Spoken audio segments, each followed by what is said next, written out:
Sir Keir Starmer has been urged to suspend the European Convention on Human Rights in order to deport thousands of migrants. Former Labour Education Secretary, Lord Blunkett, said such a step would make it easier to remove rejected asylum seekers currently housed in hotels. He pressed ministers to consider a more radical approach, pointing to Germany as an example of temporary measures taken in the past. Speaking to BBC Radio 4, Lord Blunkett said, "I think we may have to look not necessarily at withdrawing from the European Convention on Human Rights or the 1951 UN Refugee Convention, but perhaps at temporarily suspending certain elements of them so that we can get a grip on the situation.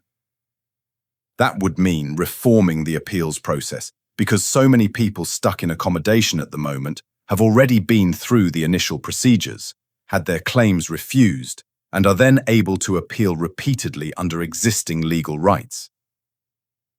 The Germans did this, but only for 3 months. We might need to do it for 6 months to regain control, ensure the appeals system isn't abused, and help the government speed up removals and returns to people's countries of origin. At present, around 200 hotels are being used to house more than 32,000 asylum seekers.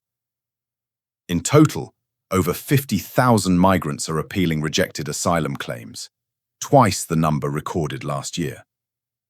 A common ground for challenging Home Office decisions is that removal would breach rights under the European Convention on Human Rights. Articles 3 and 8 of the Convention protect individuals from persecution if returned to their home countries and uphold the right to family life. Home Secretary Yvette Cooper has proposed measures to restrict how often judges may apply Articles 3 and 8, as well as their ability to block deportations on these grounds.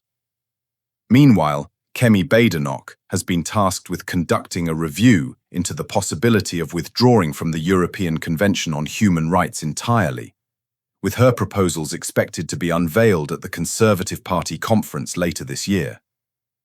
Lord Blunkett also argued that the UK should persuade France to introduce a licensing system to prevent the purchase, sale, or transport of boats without registration. He said this would enable police to raid warehouses, seize small vessels, and confiscate them before they could be used to ferry migrants across the English Channel.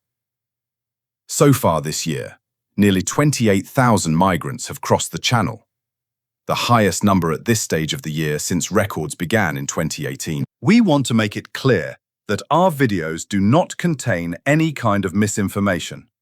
Our only goal is to deliver true and verified news to you. If you enjoyed the video, please like, share your thoughts in the comments, and don't forget to subscribe to the UK Brief channel.